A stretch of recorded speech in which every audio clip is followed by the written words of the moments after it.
안녕하세요. 오늘 하루도 정말 수고 많으셨어요. 오늘도 여러분을 만나게 되어 참 반갑고 기뻐요. 이제 하루를 마무리하는 시간이에요.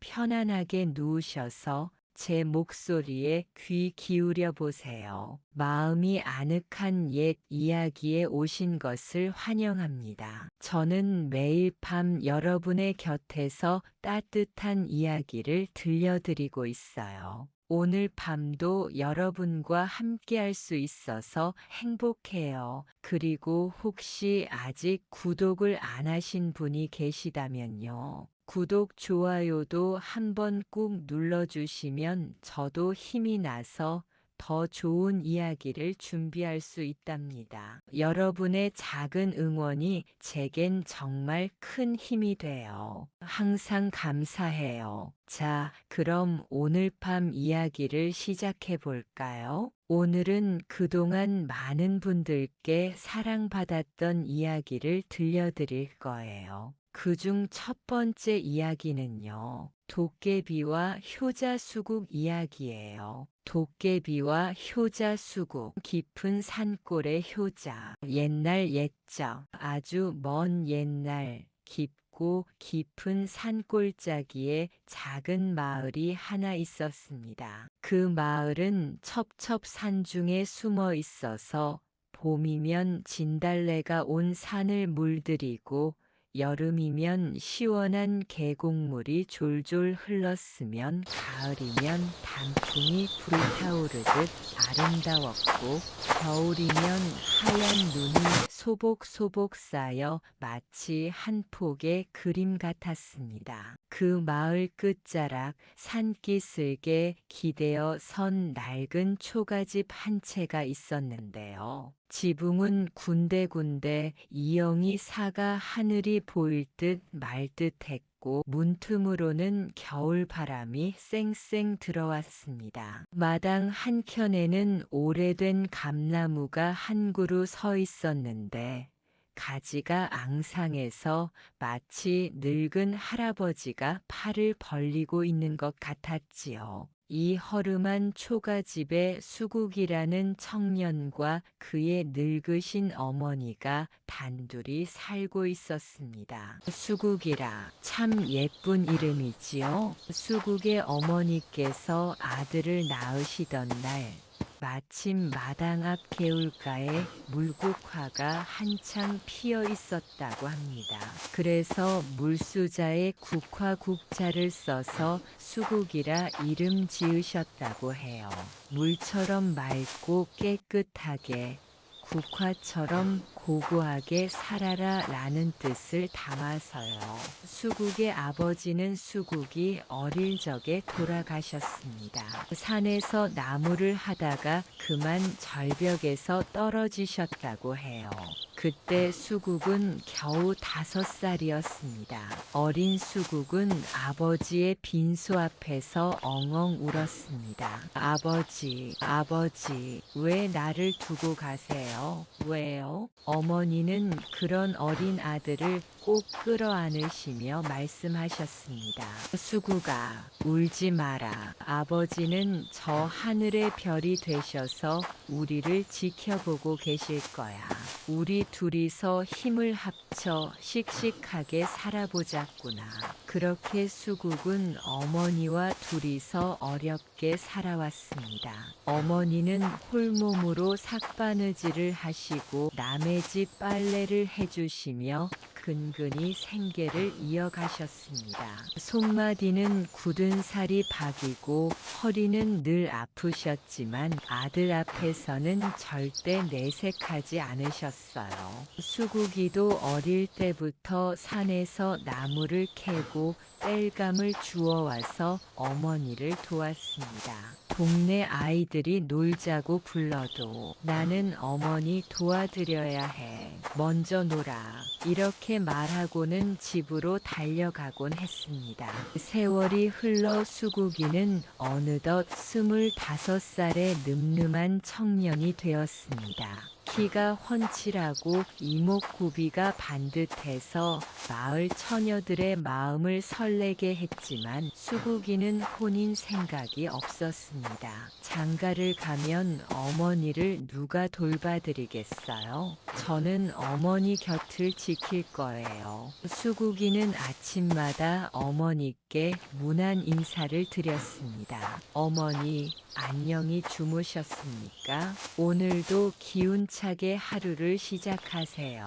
그리고는 마당의 우물에서 찬물을 길어다가 어머니의 세수물을 떠드리고 아궁이에 불을 지펴 따뜻한 죽을 끓여드렸습니다. 보리죽에 산나물 몇 가지가 전부였지만 수국이는 정성껏 상을 차렸습니다. 어머니, 진지 드세요. 오늘은 고사리를 좀 넣었더니 맛이 괜찮은 것 같습니다. 어머니는 아들이 차려준 밥상을 받으실 때마다 눈시울이 붉어지셨습니다. 이 늙은 것이 무슨 복으로 이런 효자를 두었는고. 수구가 고맙다. 어머니, 무슨 말씀을요. 저를 낳아주시고 키워주신 은혜에 비하면 이게 뭐라고요. 마을 사람들은 수국이의 효심을 칭찬하지 않는 이가 없었습니다.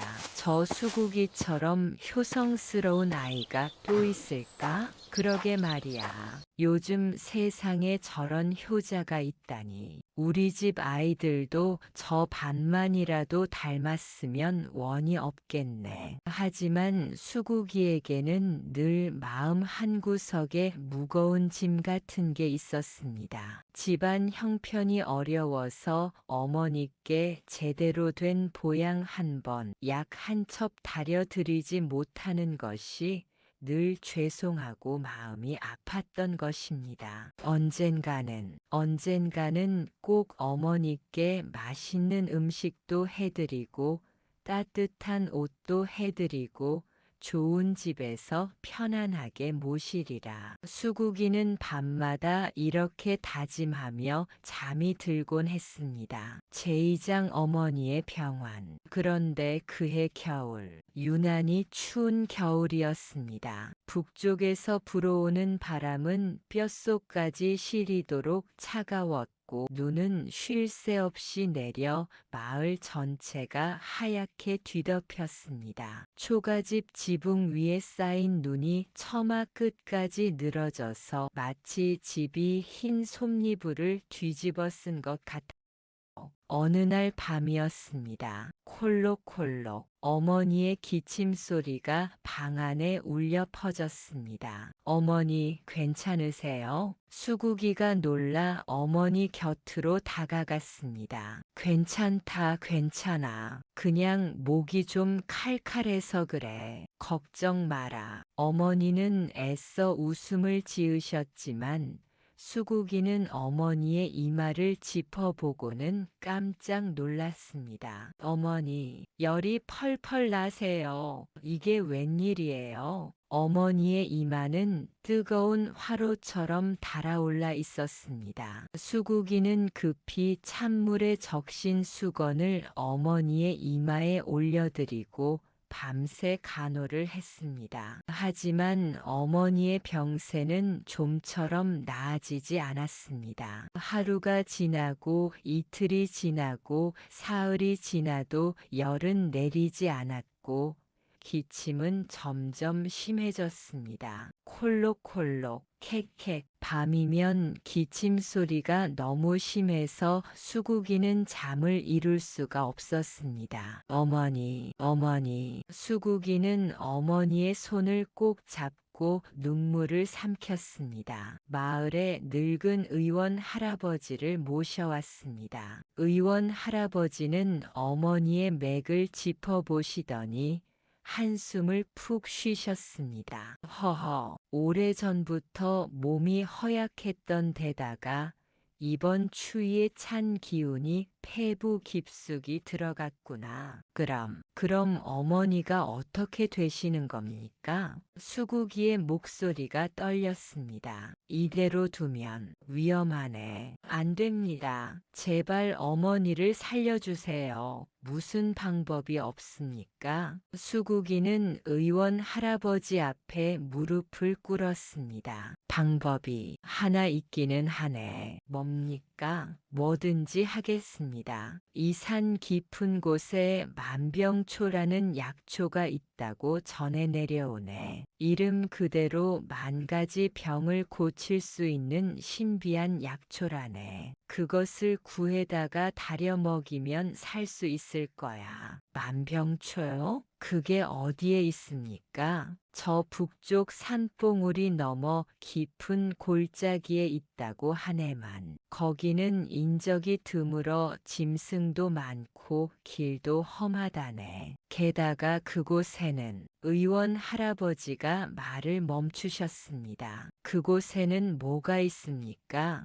도깨비가 산다는 소문이 있네. 도깨비요? 수국이의 얼굴이 굳어졌습니다. 그래, 그 골짜기에 들어간 사람 중에 무사히 돌아온 이가 드물다더군. 어떤 이는 도깨비에게 홀려서 정신이 나갔고 어떤 이는 아예 돌아오지 못했다고 하네. 의원 할아버지는 고개를 절레절레 흔드셨습니다. 차라리 다른 약을 써보는 게 아닙니다. 가겠습니다. 수국이의 눈이 결연하게 빛났습니다. 도깨비가 있든 귀신이 있든 어머니를 살릴 수만 있다면 저는 어디라도 가겠습니다. 의원 할아버지는 수국이를 물끄러미 바라보시더니 천천히 고개를 끄덕이셨습니다. 자네 효심이 하늘을 감동시킬 게야. 조심해서 다녀오게. 그날 밤 수국이는 어머니 곁에 앉아 밤을 새웠습니다. 어머니는 열에 시달리며 가끔씩 헛소리를 하셨습니다. 여보, 거기 있어? 저승에서 기다리지 말고 먼저 가시오. 나도 곧 갈 테니. 어머니, 무슨 말씀을 하세요? 가시면 안 됩니다. 수국이는 어머니의 손을 꼭 잡으며 울었습니다. 제가 꼭 약을 구해올 테니까 기다려주세요. 제발요, 어머니. 창밖에는 눈이 펑펑 내리고 있었습니다. 휘잉. 바람 소리가 마치 귀신의 울음소리처럼 처량하게 들려왔습니다. 제3장 험난한 여정. 이튿날 새벽. 동이 트기도 전에 수국이는 일어났습니다. 아직 깜깜한 새벽녘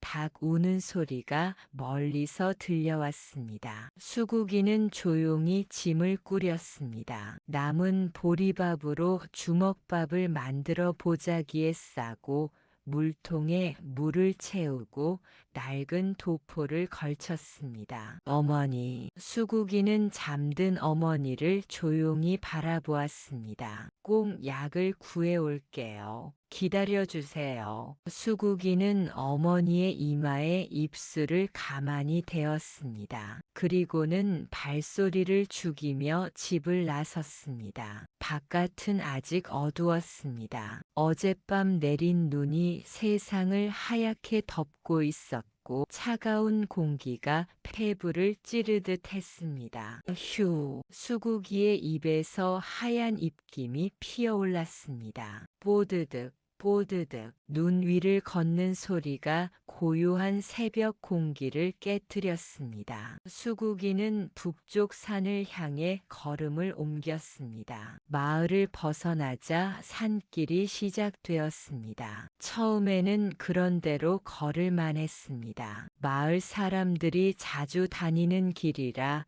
길이 다져져 있었거든요. 하지만 점점 깊이 들어갈수록 길은 험해지기 시작했습니다. 눈이 무릎까지 쌓여 있어서 한 걸음 내딛는 것도 것도 쉽지 않았습니다. 푹푹 발이 눈 속으로 푹푹 빠졌습니다.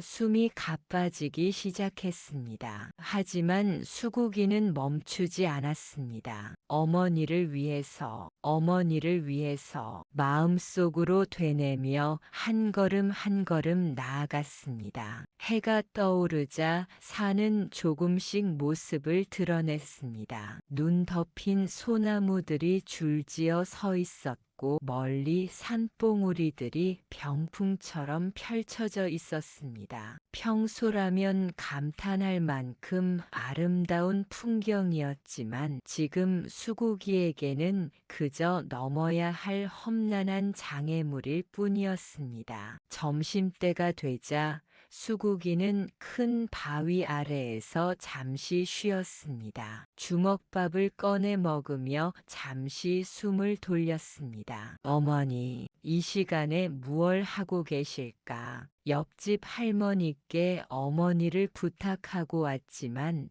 걱정이 되어 마음이 편치 않았습니다. 빨리 가야 해. 수국이는 다시 일어나 길을 재촉했습니다. 오후가 되자 날씨가 변하기 시작했습니다. 맑았던 하늘에 구름이 몰려오더니 바람이 점점 세차게 불기 시작했습니다. 휘잉, 나뭇가지들이 바람에 흔들리며 삐걱거리는 소리를 냈습니다. 날씨가 나빠지려나. 수국이는 걱정이 되었지만 발걸음을 멈출 수 없었습니다. 어느덧 해가 서산으로 기울기 시작했습니다. 하늘은 노을빛으로 물들었다가 금세 어두워지기 시작했습니다. 그리고 우르르르 쾅! 갑자기 하늘에서 천둥 번개가 치기 시작했습니다. 번쩍 눈앞이 하얗게 밝아졌다가 다시 캄캄해졌습니다. 그리고 빗줄기가 쏟아지기 시작했습니다. 아니, 비가 아니었습니다. 눈과 비가 섞인 차가운 물방울들이 마구 쏟아져 내렸습니다. 수국이는 얼굴을 감싸며 비를 피할 곳을 찾았습니다. 하지만 주위에는 나무뿐 비를 피할 만한 곳이 보이지 않았습니다. 어떡하지? 옷은 순식간에 흠뻑 젖었고 손발이 저려왔습니다. 이러다 얼어 죽겠어. 수국이는 이를 악물고 앞으로 나아갔습니다. 그때였습니다. 번개가 번쩍 치는 순간 저 앞에 무언가가 보였습니다. 저건 움막이다. 낡은 움막 하나가 산기슭에 있었습니다. 수국이는 힘을 다해 움막을 향해 뛰어갔습니다.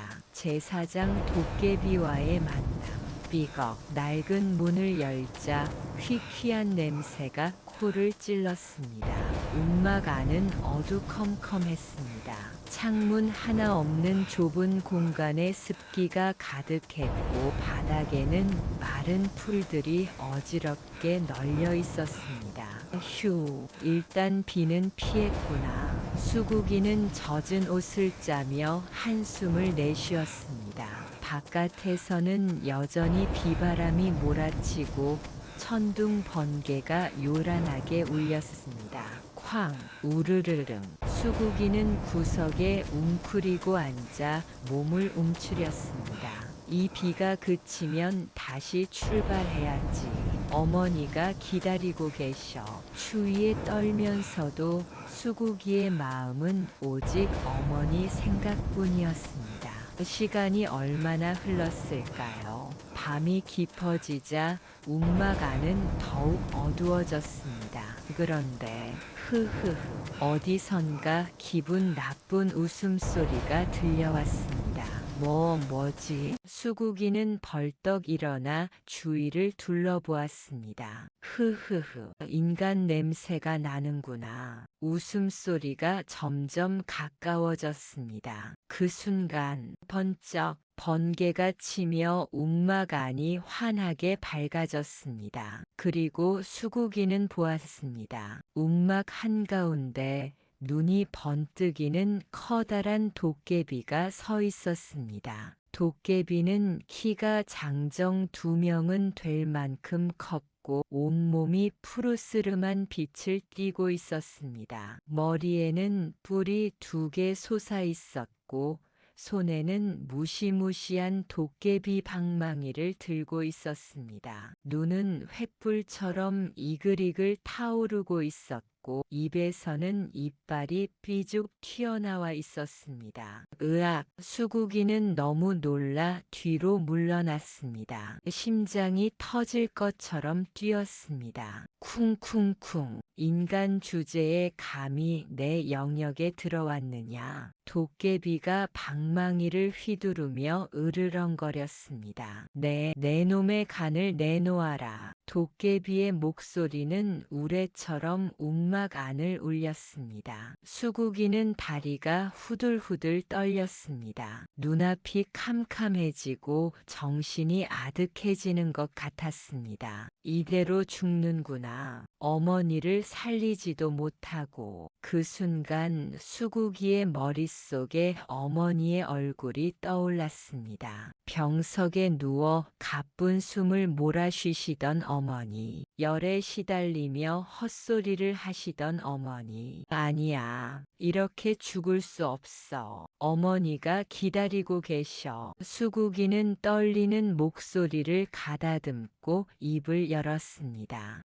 도깨비님. 도깨비가 방망이를 들어 올리며 수국이를 노려보았습니다. 뭐냐? 마지막 할 말이 있느냐? 수국이는 무릎을 꿇고 2 손을 모았습니다. 도깨비님, 저를 죽이셔도 좋습니다. 하지만 제가 죽기 전에 한 가지만 말씀드려도 되겠습니까? 도깨비가 고개를 갸웃했습니다.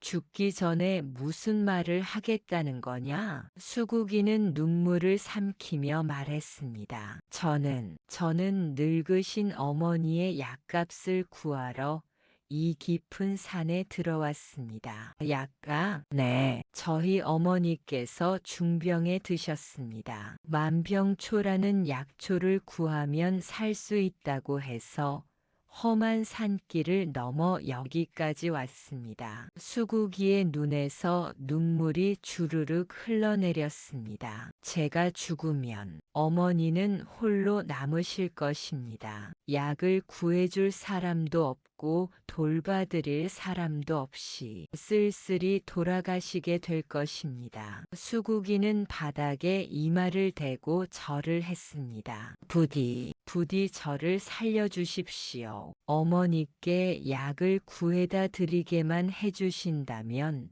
그 후에는 어떻게 되어도 좋습니다. 제 목숨을 가져가셔도 좋습니다. 움막 안이 조용해졌습니다. 바깥에 천둥 번개 소리만이 요란하게 울려 퍼졌습니다. 도깨비는 수국이를 물끄러미 내려다보았습니다. 그 눈빛이 조금씩 변하기 시작했습니다. 이글거리던 횃불 같은 눈빛이 점점 부드러워지더니 어느새 깊은 연못처럼 고요해졌습니다. 도깨비는 한참 동안 말이 없었습니다. 그러다가 갑자기 하하 웃기 시작했습니다. 하하하.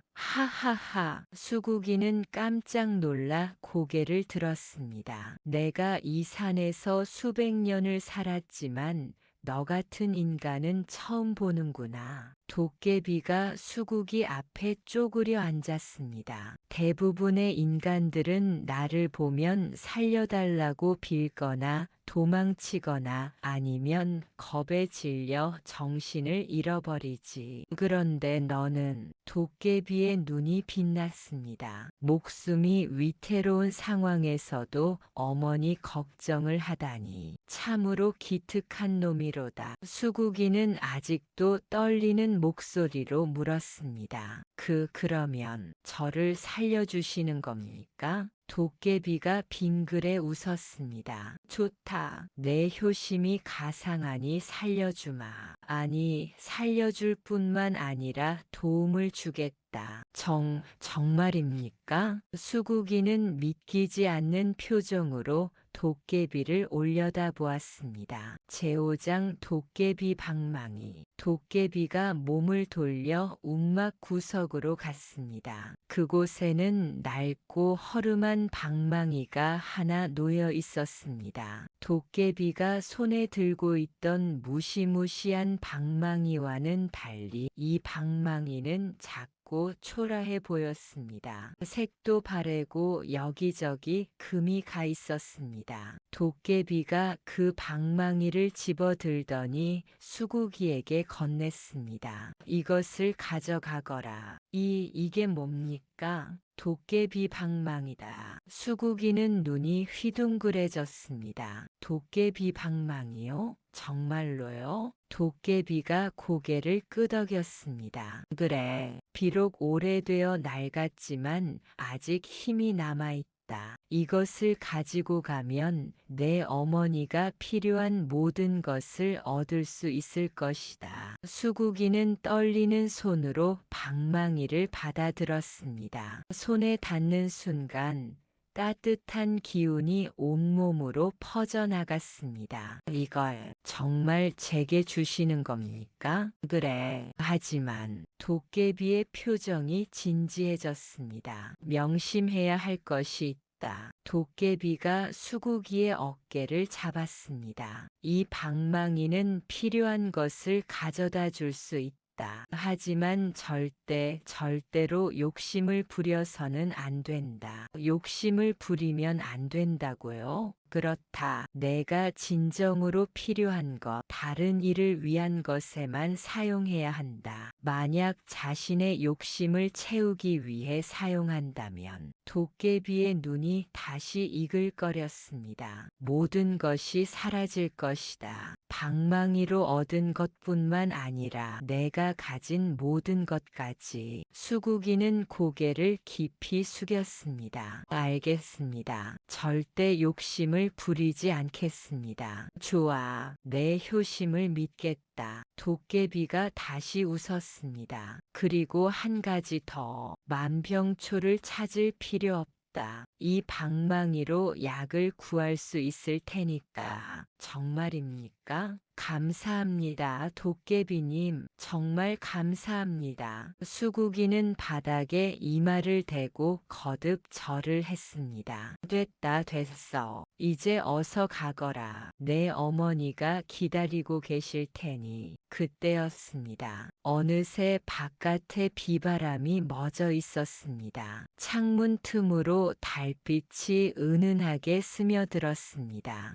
비가 그쳤네요. 그래, 내가 그치게 했다. 도깨비가 손가락을 튕기더니 움막 문이 스르르 열렸습니다. 저 달빛을 따라가면 마을로 가는 지름길이 나올 것이다. 어서 가거라. 수국이는 다시 한번 깊이 절을 했습니다. 도깨비님, 이 은혜는 평생 잊지 않겠습니다. 은혜는 무슨, 그저 내 효심에 감동했을 뿐이다. 이제 가거라. 수국이는 방망이를 품에 꼭 안고 움막을 나섰습니다. 뒤를 돌아보니 움막도 도깨비도 온데간데 없이 사라져 있었습니다. 마치 꿈을 꾼 것 같았습니다. 하지만 손에 들린 방망이의 따뜻한 감촉이 이 모든 것이 현실임을 말해주고 있었습니다. 수국이는 달빛을 따라 발걸음을 재촉했습니다. 제6장 어머니의 쾌요. 도깨비의 말대로 달빛을 따라가니 놀랍게도 금세 마을이 보였습니다. 가는데 하루가 넘게 걸렸던 길을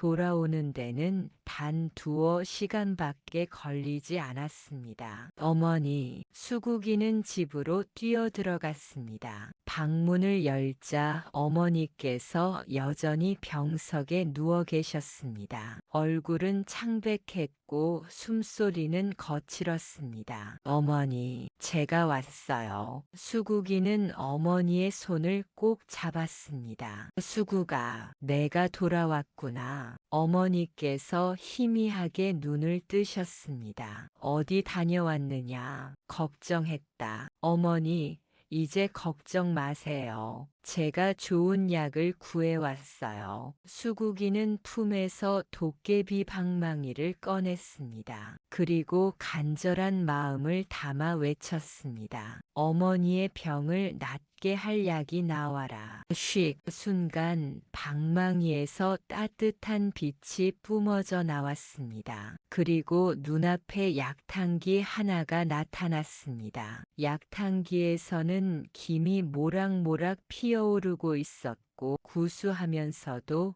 은은한 약 냄새가 방 안가득 퍼졌습니다. 이것이 도깨비 방망이의 힘인가? 수국이는 잠시 넋을 놓았다가 정신을 차리고 약을 떠서 어머니께 드렸습니다. 어머니, 이 약을 드세요. 어머니께서 천천히 약을 드셨습니다. 한 모금, 두 모금, 약을 다 드신 어머니의 얼굴에 조금씩 생기가 돌기 시작했습니다. 아, 몸이 따뜻해지는구나. 어머니의 목소리에 힘이 실렸습니다. 어머니, 수국이는 기뻐서 눈물이 났습니다. 그날 밤 어머니는 오랜만에 편안하게 주무셨습니다. 기침도 하지 않으셨고 헛소리도 하지 않으셨습니다. 수국이는 어머니 곁에 앉아 밤을 새웠습니다. 도깨비님 감사합니다. 정말 감사합니다. 다음 날 아침 어머니께서 눈을 뜨셨을 때 어머, 몸이 훨씬 가벼워졌구나. 어머니께서 스스로 일어나 앉으셨습니다. 어머니, 일어나셨어요? 그래, 수구가 이게 어찌 된 일이냐? 어제만 해도 숨쉬기도 힘들었는데. 수국이는 어머니를 꼭 끌어안았습니다. 어머니,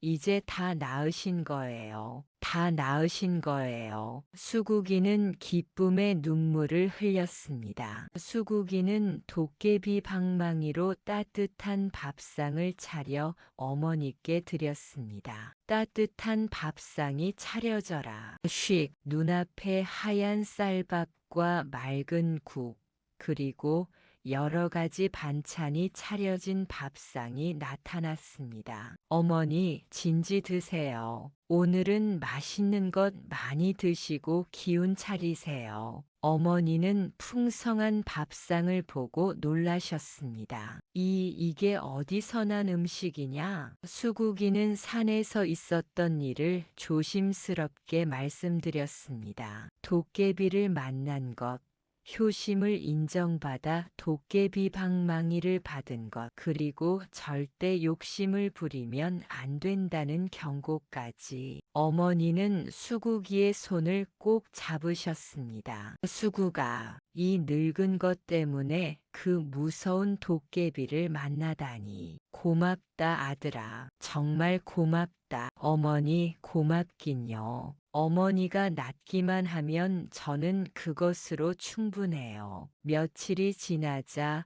어머니는 완전히 건강을 되찾으셨습니다. 다시 마당을 거닐 수 있게 되셨고 밥도 잘 드시게 되셨습니다. 수국이는 도깨비 방망이로 따뜻한 이불과 옷을 만들어 어머니께 드렸습니다. 집도 조금씩 고쳤습니다. 새는 지붕을 막고 문틈을 메우고 아궁이를 새로 만들었습니다. 하지만 수국이는 도깨비의 경고를 늘 마음에 새기고 있었습니다. 절대 욕심을 부리면 안 된다. 필요한 것만 필요한 만큼만. 그래서 수국이는 큰 집을 짓지 않았습니다. 비단옷을 만들지 않았습니다. 금은 보화를 쌓아두지 않았습니다. 그저 어머니와 함께 검소하게 살아갔습니다. 제7장 나눔의 기쁨. 어느 날이었습니다. 마을에 흉년이 들었습니다. 여름에 가뭄이 심하게 들어 농작물이 타버렸고 가을에는 태풍이 불어 남은 곡식마저 쓸어가 버렸습니다. 마을 사람들은 굶주림에 시달렸습니다. 이러다 모두 굶어 죽겠소. 관가에서도 도와주지 않으니 어찌하면 좋단 말이요. 마을 어귀에서 한숨소리가 끊이지 않았습니다. 수국이는 이 소식을 듣고 가슴이 아팠습니다. 어머니, 저 사람들을 그냥 두고 볼 수가 없어요. 어머니께서 고개를 끄덕이셨습니다. 그래, 수국아. 우리가 도움을 줄 수 있다면 도와야지. 도깨비님도 그것을 원하실 거야. 수국이는 도깨비 방망이를 들고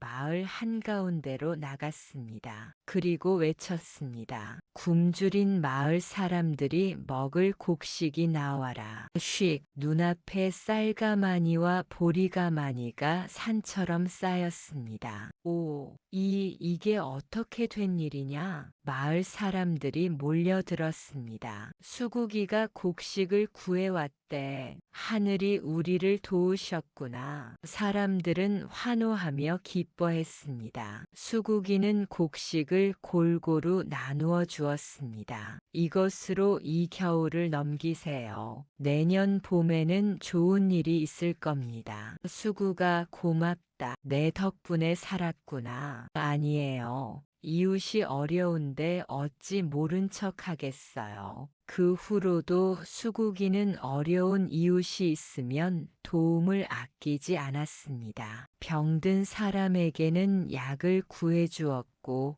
추운 사람에게는 옷을 만들어 주었고, 집이 무너진 사람에게는 집을 고쳐 주었습니다. 하지만 수국이는 언제나 필요한 만큼만 사용했습니다. 넘치게 주지 않았고 자신을 위해서는 거의 사용하지 않았습니다. 마을 사람들은 수국이의 선행에 감탄했습니다. 수국이는 참으로 착한 청년이야. 그렇게 좋은 방망이가 있으면 부자가 될 수도 있을 텐데 자기 배만 불리지 않고 남을 도우니 참으로 귀한 사람이야. 저 효자가 있으니 우리 마을은 복받은 거야. 수국이의 명성은 점점 퍼져나갔습니다. 이웃 마을에서도 먼 고을에서도 수국이 이야기가 전해졌습니다. 깊은 산골에 도깨비 방망이를 가진 효자가 있는데 그 효자는 욕심 없이 남을 돕는다더라. 어떤 사람들은 수국이를 찾아와 도움을 청하기도 했습니다. 수국이는 진심으로 도움이 필요한 사람에게는 기꺼이 도움을 주었고 욕심으로 찾아온 사람에게는 정중히 거절했습니다. 죄송합니다. 이 방망이는 욕심을 채우는데 쓸 수 없습니다. 진정으로 어려운 분이시라면 돕겠지만 그렇지 않다면 도와드리기 어렵습니다. 수국이의 이런 태도에 화를 내는 사람도 있었지만 대부분은 수국이의 뜻을 이해했습니다. 세월이 흘러 수국이는 30이 되었고 마을에서 가장 존경받는 사람이 되었습니다. 어머니께서는 건강하게 지내셨고 둘은 여전히 검소하지만 따뜻한 삶을 살아갔습니다. 제8장 도깨비의 재회. 그러던 어느 봄밤이었습니다. 수국이는 이상한 꿈을 꾸었습니다. 꿈속에서 수국이는 다시 그 깊은 산속의 움막에 있었습니다. 낡고 허름한 움막. 하지만 이번에는 무섭지 않았습니다. 움막 안은 따뜻한 불빛으로 가득했고 은은한 꽃향기가 감돌았습니다. 수구가 익숙한 목소리가 들려왔습니다. 고개를 돌리니 그 도깨비가 서 있었습니다. 하지만 예전과는 달랐습니다. 무시무시하던 모습 대신 환한 미소를 짓고 있었습니다. 눈도 더 이상 이글거리지 않았고 부드러운 달빛처럼 은은하게 빛나고 있었습니다. 도깨비님, 수국이는 반가움에 저도 모르게 소리쳤습니다. 오랜만이구나. 도깨비가 수국이에게 다가왔습니다. 그동안 내 모습을 지켜보았다. 저를 지켜보셨다고요? 그래, 내가 어머니를 정성껏 모시는 것, 어려운 이웃을 돕는 것, 모두 보았다. 도깨비의 눈에 눈물이 맺혔습니다. 도깨비가 우는 것을 처음 본 수국이는 깜짝 놀랐습니다. 도깨비님, 왜 우시는 겁니까?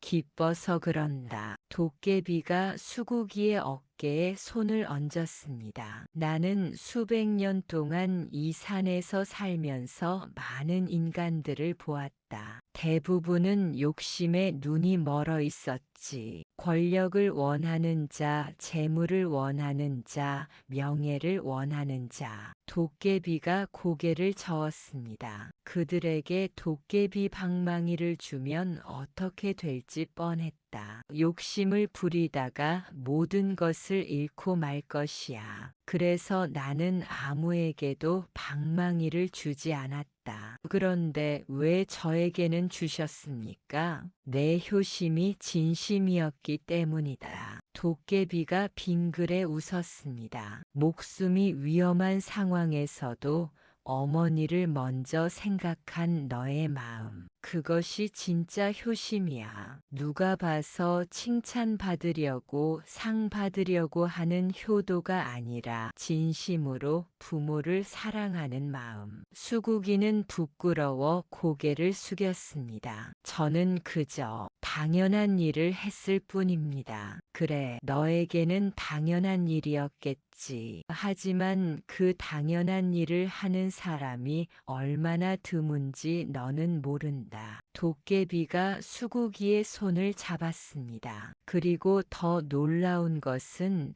내가 그 방망이로 욕심을 부리지 않았다는 것이다. 도깨비님이 경고하셨으니까요. 경고를 해도 욕심을 참지 못하는 것이 인간이야. 하지만 너는 달랐다. 내 필요보다 남의 필요를 먼저 생각했고 넘치게 가지려 하지 않았어. 도깨비가 한 발짝 물러섰습니다. 수구가 너는 나의 경고를 잊지 않고 효심과 선한 마음으로 방망이를 사용했다. 이제 너는 더 이상 방망이가 필요 없을 것이다. 예, 그게 무슨 말씀이십니까? 진정한 행복은 욕심 없이 베풀며 사는 것에 있음을 너는 이미 깨달았기 때문이야. 도깨비가 환하게 웃었습니다. 방망이 없이도 너는 행복하게 살 수 있을 거야. 내 마음속에 이미 진정한 보물이 있으니까. 진정한 보물이요?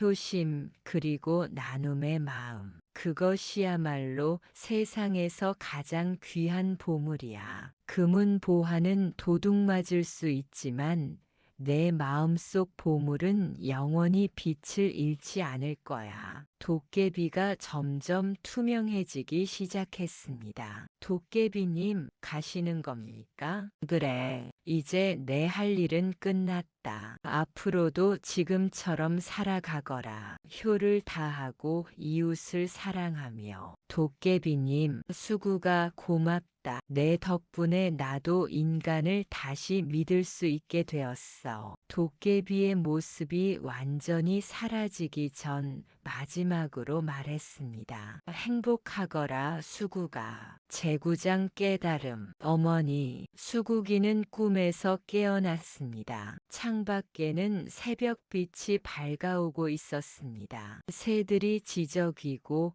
따뜻한 봄바람이 창문 틈으로 스며들었습니다. 수국이는 급히 방 한구석을 뒤졌습니다. 도깨비 방망이를 두었던 곳. 하지만 방망이는 없었습니다. 그 자리에는 하얀 수국꽃 한 송이가 놓여 있었습니다. 수국꽃이라니. 수국이는 꽃을 조심스럽게 들어 올렸습니다. 은은한 향기가 퍼졌습니다. 아, 도깨비님이 남기신 거구나. 수국이는 꽃을 가슴에 품었습니다. 방망이는 사라졌지만 이상하게도 허전하지 않았습니다. 오히려 마음이 더 가벼워진 것 같았습니다. 수구가 일어났느냐? 어머니의 목소리가 들려왔습니다. 네, 어머니. 지금 가요. 수국이는 어머니께 아침 문안 인사를 드렸습니다. 어머니, 안녕히 주무셨습니까? 그래, 잘 잤다. 너는? 저도 잘 잤어요. 어머니, 그런데 수국이는 간밤의 꿈 이야기를 어머니께 들려드렸습니다. 도깨비를 다시 만난 것,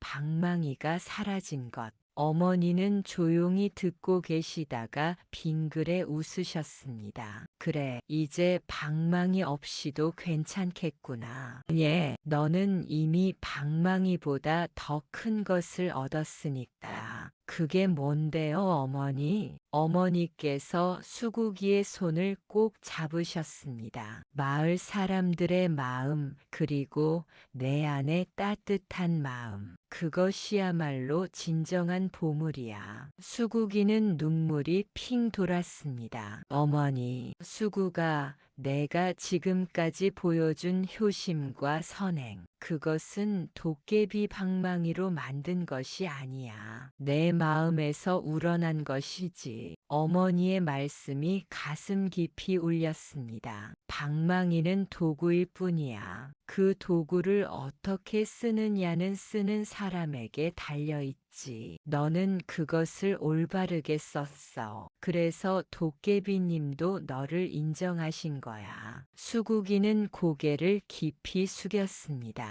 어머니 말씀이 맞아요. 방망이가 없어도 저는 계속 효를 다하고 이웃을 도울 거예요. 예전처럼요. 어머니께서 환하게 웃으셨습니다. 그래. 그것이 진정한 깨달음이야. 이 어미는 내가 자랑스럽다, 수구가. 어머니, 수국이는 어머니를 꼭 끌어안았습니다. 따뜻한 봄 햇살이 창문을 통해 방 안가득 쏟아졌습니다. 마당에서는 꽃향기가 바람에 실려왔습니다. 새들이 즐겁게 노래하고 세상이 평화롭게 느껴졌습니다. 에필로그 행복한 삶. 그 후 수국이는 도깨비 방망이 없이도 변함없이 살아갔습니다. 어머니께 효도하고 이웃을 돕고 검소하게 살았습니다. 예전처럼 대단한 것을 해줄 수는 없었지만 할 수 있는 범위 안에서 최선을 다했습니다. 힘든 일이 있으면 함께 고민해 주었고, 슬픈 일이 있으면 함께 울어주었고, 기쁜 일이 있으면 함께 웃어주었습니다. 마을 사람들은 여전히 수국이를 존경하고 사랑했습니다. 수국이는 방망이가 없어져도 변함이 없어. 그러게, 역시 그 효심과 마음씨는 진짜였던 거야. 우리 아이들도 수국이처럼 자랐으면 좋겠어. 수국이의 이야기는 마을에서 마을로, 고을에서 고을로 전해졌습니다. 옛날에 도깨비 방망이를 받은 효자가 있었는데 그 효자는 욕심을 부리지 않고 남을 도왔다더라. 그래서 도깨비도 감동했다지. 사람들은 수국이의 이야기를 통해 진정한 효도와 나눔의 의미를 배웠습니다. 세월이 흘러 수국이는 40이 되었고 50이 되었고 어머니께서는 행복하게 여생을 보내시다가 어느 봄날 편안하게 눈을 감으셨습니다. 수구가 내가 내 아들이라 참 행복했다. 그것이 어머니의 마지막 말씀이었습니다. 수국이는 어머니를 정성껏 모시고 3년상을 치렀습니다. 그리고 어머니의 무덤가에 수국꽃을 심었습니다. 도깨비가 남기고 간 그 수국꽃은 해마다 봄이면 활짝 피어 은은한 향기를 퍼뜨렸습니다. 수국이는 매일 아침 어머니의 무덤에 인사를 드렸습니다. 어머니, 오늘도 잘 지내세요. 저는 어머니 말씀대로 열심히 살고 있어요. 바람이 불 때면 수국꽃이 살랑살랑 흔들리며 마치 어머니께서 대답하시는 것 같았습니다. 수국이는 그렇게 오래오래 행복하게 살았습니다. 큰 부자가 되지는 않았지만 마음은 언제나 풍요로웠습니다. 대단한 명성을 얻지는 않았지만 마을 사람들의 존경과 사랑을 받았습니다. 그리고 무엇보다 어머니께 효도를 다했다는 것, 그것이 수국이에게는 가장 큰 기쁨이었습니다. 여러분, 이야기가 끝났습니다. 도깨비와 효자 수국의 이야기 어떠셨나요? 수국이처럼 진심으로 부모님을 공경하고 욕심 없이 베푸는 살. 그것이 바로 도깨비도 감동시킨 진정한 행복의 비결이 아닐까요?